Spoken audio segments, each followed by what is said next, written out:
Bismillahirrahmanirrahim. Abakkiriza abalungi abandaba ku Terefayina BBS nze Salimu Bosa. Olwaleero njagala twogere ku mpisa ez'omusiibi. Omusiibi yalibadde yeeyisa atya? Ekisookera ddala omusiibi bw'aba asiibye tasiiba kubeera nga yeeziyiza kulya kwokka na kunywa.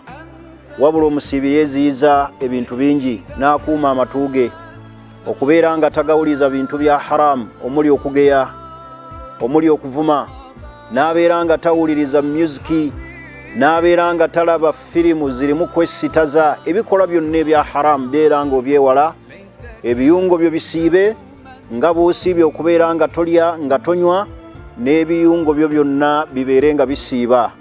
Omusiibi omulungi takuba matatu, omusiibi takuba zzaala, omusiibi tamala budde bwe ng'abumala mu bintu ebitalina mugaso ng'okkuba luda awaka, ng'okkuba matatu.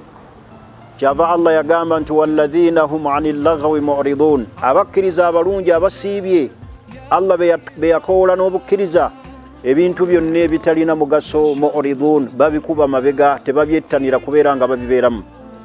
N'olw'ensonga eyo abakkiriza abasiibi tusiibe bulungi nga n'ebiyungo byaffe byonna bisiibye, amaaso gasiibe, togatunuza ku haramu, tolengera bakyala batali babo, amaaso go gabeere nga gasiiba, omumwa gwo gubeere nga gusiiba, tovuma bantu, togeya bantu, towaayiriza bantu, olulimi lwo lubeere nga lufulumamu ebigambo ebirungi.